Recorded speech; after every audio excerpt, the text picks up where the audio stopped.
All of his co-workers were gone. What could it mean? Stanley decided to go to the meeting room. Perhaps he had simply missed a memo.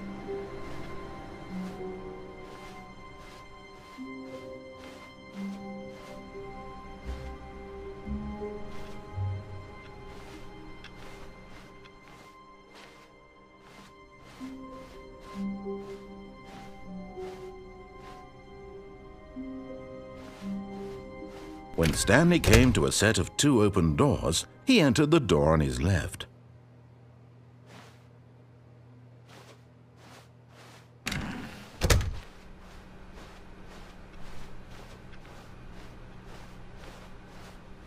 Yet there was not a single person here either. Feeling a wave of disbelief, Stanley decided to go up to his boss's office, hoping he might find an answer there.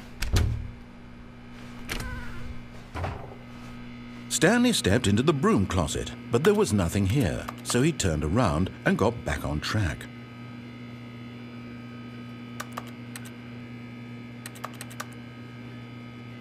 There was nothing here. No choice to make, no path to follow, just an empty broom closet. No reason to still be here.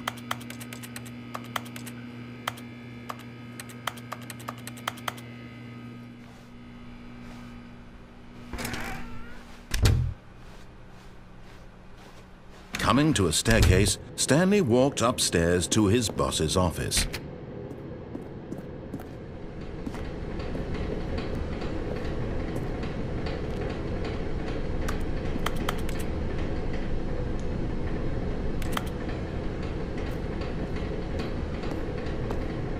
But Stanley just couldn't do it. He considered the possibility of facing his boss. Admitting he had left his post during work hours, he might be fired for that. And in such a competitive economy, why had he taken that risk? All because he believed everyone had vanished? His boss would think he was crazy. And then something occurred to Stanley. Maybe, he thought to himself, maybe I am crazy. All of my co-workers blinking mysteriously out of existence in a single moment for no reason at all?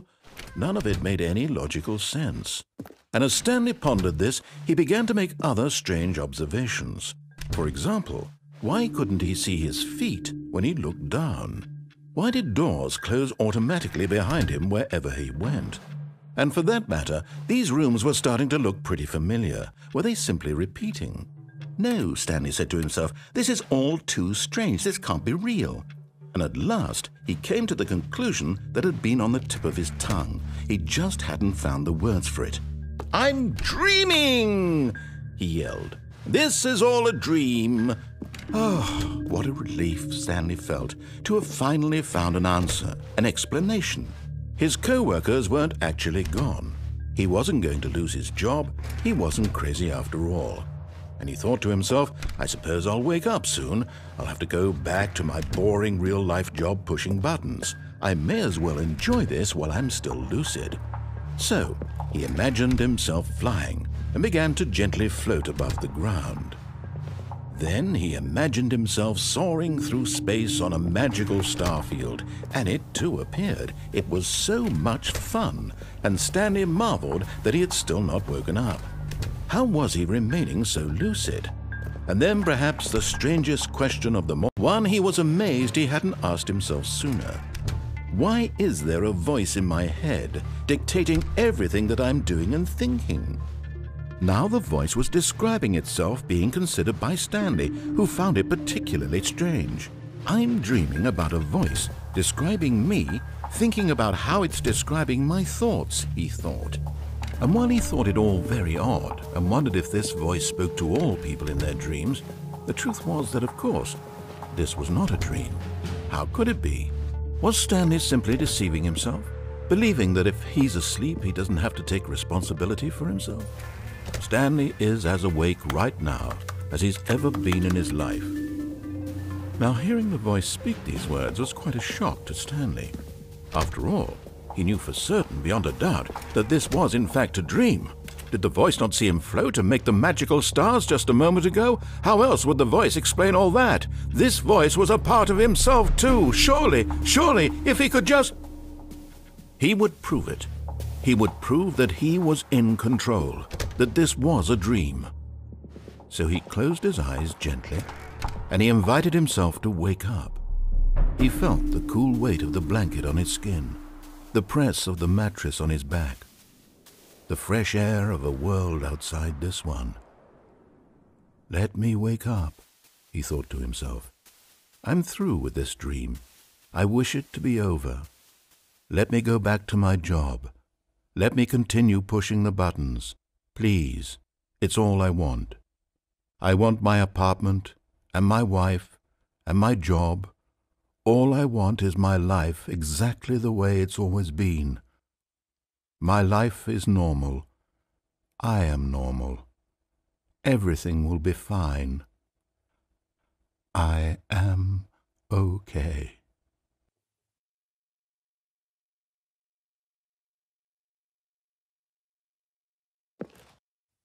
Stanley began screaming. Please, someone, wake me up. My name is Stanley. I have a boss. I have an office. I am real. Please, just someone tell me I am real. I must be real. I must be. Can anyone hear my voice? Who am I? Who am I? And everything went black.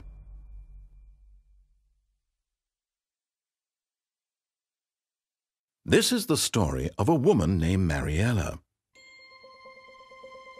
Mariella woke up on a day like any other. She arose, got dressed, gathered her belongings, and walked to her place of work. But on this particular day, her walk was interrupted by the body of a man who had stumbled through town talking and screaming to himself, and then collapsed dead on the sidewalk. And although she would soon turn to go call for an ambulance, for just a few brief moments she considered the strange man. He was obviously crazy, this much she knew. Everyone knows what crazy people look like. And in that moment, she thought to herself how lucky she was to be normal. I am sane. I am in control of my mind. I know what is real and what isn't. It was comforting to think this, and in a certain way, seeing this man made her feel better. But then she remembered the meeting she had scheduled for that day, the very important people whose impressions of her would affect her career, and by extension, the rest of her life. She had no time for this, so it was only a moment that she stood there, staring down at the body. And then she turned and ran.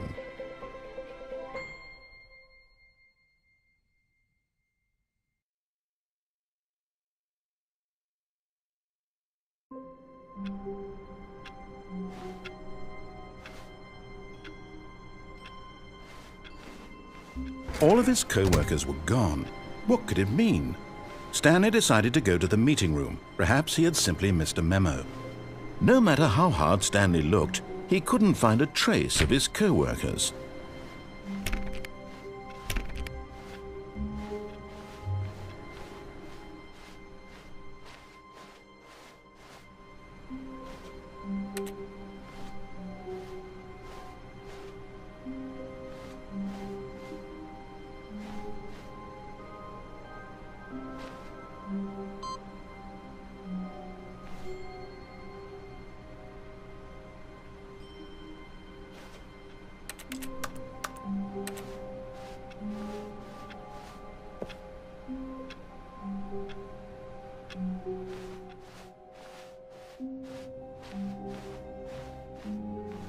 When Stanley came to a set of 2 open doors, this was not the correct way to the meeting room, and Stanley knew it perfectly well.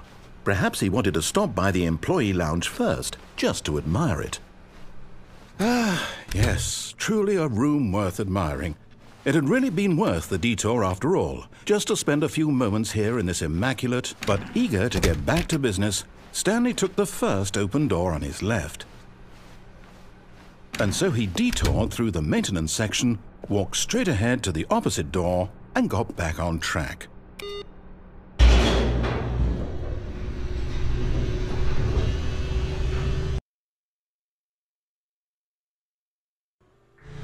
But Stanley didn't want to go back to the office. He wanted to wander about and get even further off track. So now in order to get back, he needed to go, from here, it's, left. Oh, no. No, it's to the right. My mistake. No, not the right. Why would I have ever said it was to the right? What was I thinking? It's clearly... Oh, dear, would you hold on for a minute, please? Now, let's see. We went down right, left, down, left, right. Yep, okay, yes. I've got it now. This story is absolutely, definitely this way.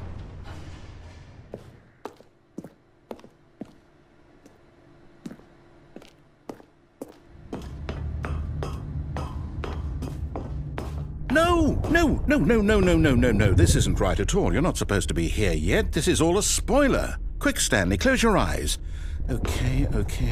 We just have to get back to, oh, who am I kidding? It's all rubbish now. The whole story completely unusable. How about, rather than waste my time trying to salvage this nonsense, we'll just restart the game from the beginning. And this time, suppose we don't wander so far off track, Okay, from the top.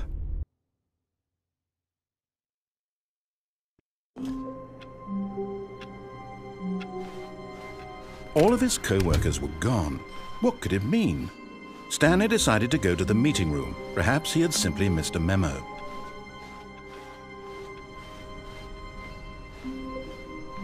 When Stanley... Wait, what? No, I restarted. I swear I definitely restarted the game over, completely fresh. Everything should be... Oh, did something change? Stanley, did you change anything when we were back in that room with all the monitors?